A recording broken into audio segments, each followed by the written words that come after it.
এখন আপনাদের সম্মুখে বক্তব্য নিয়ে আসছেন আজকের বাজেট অনুষ্ঠানের সম্মানিত প্রধান অতিথি বিশিষ্ট সমাজসেবক জনাব আবুল হোসেন। জনাব আবুল হোসেনকে তার বক্তব্য প্রদান করার জন্য অনুরোধ করছি। বাজেট অধিবেশনের সম্মানিত সভাপতি, উপস্থিত অত্র ইউনিয়নের সম্মানিত জনগণ, আসসালামু আলাইকুম। আজকে পরিষদের সদস্যবৃন্দের আন্তরিকতা এবং সাধারণ মানুষের দোরগোড়ায় এই বাজেটকে পৌঁছে দেওয়ার লক্ষ্যে তারা অত্যন্ত আন্তরিক ধন্যবাদ জানায়। আমার মতো একজন সাধারণ ক্ষমতাহীন অর্থহীন ব্যক্তিকে আজকের এই বাজেট অধিবেশনে প্রধান অতিথি করা বা প্রধান অতিথি হওয়ার মতো আমার মতো একজন অর্থহীন এবং ক্ষমতাহীন ব্যক্তিকে তারা প্রধান অতিথি ঘোষণা করে তাদের উদারতার প্রমাণ দিয়েছে বলে আবারও তাদেরকে আমি কৃতজ্ঞতা জানাচ্ছি।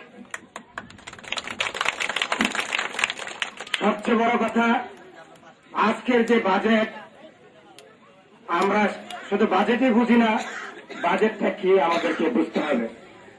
সংসদে বাজেট হয় এবং ব্যয় যে করবেন, সে আয় এবং ব্যয়ের যে পরিকল্পনাটা করবেন, প্রত্যেকে আয় করবেন, কিভাবে ব্যয় করবেন, এই পরিকল্পনার নামই বাজেট।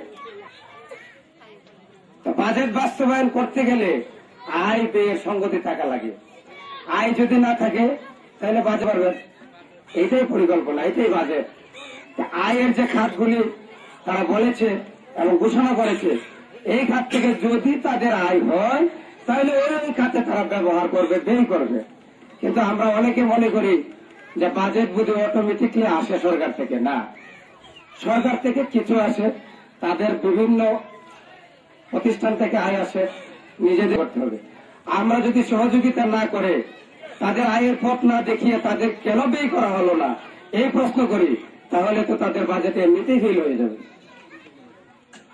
তবে আমি এই ইউনিয়ন পরিষদে বাজেট যে যে খাতে বরাদ্দ দেখানো হয়েছে, সেখান থেকে আমি সবকিছু হিসাব করে দেখিনি। আমি চোখ বুলিয়েছি শিক্ষা খাতের বাজেটের উপর, যেহেতু আজকে একটা শিক্ষা প্রতিষ্ঠানের সামনেই বাজেট এবং ইতিপূর্বে যেহেতু শিক্ষা খাতের একটা অংশ দরিদ্র ছাত্রদেরকে বিলি করা হয়েছে, এই জন্য আমি শিক্ষা খাতের বাজেটের উপর আজকে চোখ বুলিয়ে একটা হিসাব করেছি।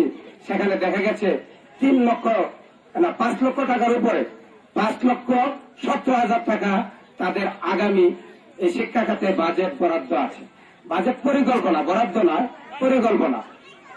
আমি আশা করব আপনাদের এই যে শিক্ষা খাতের বাজেট, 5 লক্ষ টাকার উপরে বাজেট, 3টা মাধ্যমিক বিদ্যালয় আছে, বরদল, কাউকান্দি আর সাদেরগলা। এই 3টা মাধ্যমিক বিদ্যালয়ের মধ্যে 2টা মাধ্যমিক বিদ্যালয় বরদল এবং কাউকান্দি তারা এমপিওভুক্ত, মানে সরকার থেকে তাদের বেতনভুক্ত। আর একটা মাত্র স্কুল যেটার সামনে আপনারা আজকে বাজেট ঘোষণা করতেছেন, সেই স্কুলটি এমপিওভুক্ত নয়, মানে সরকার থেকে তারা কোনো আয় পায় না, শিক্ষকদের বেতনের সংস্থান হয় না। একটা সময় এই স্কুলের একজন অভিভাবক ছিল, বটগাছের মতো ছায়া দিত, উনি মৃত্যুবরণ করেছেন। আপনাদের ইউনিয়ন পরিষদের চেয়ারম্যান ছিলেন, উনি মৃত্যুবরণ করায় সেই স্কুলটি আজকে ছায়াহীন রৌদ্রে, উত্তপ্ত রৌদ্রের মধ্যে যেমন তারা কষ্টে আছে। আমি আশা করি ওই চেয়ারম্যানের শূন্যস্থান যেমন আপনারা পূরণ করবেন, তেমনি ভাবে অন্য 2টি প্রতিষ্ঠান যেহেতু অন্য স্কুলের বাজেটকে এইখানে কাটছাট করে এই জায়গায় যাতে বেশি বরাদ্দ দেওয়া হয়, এটা তাদের ন্যায্য দাবি। আপনাদের কাছে এই দাবিটুকু আমি রাখলাম।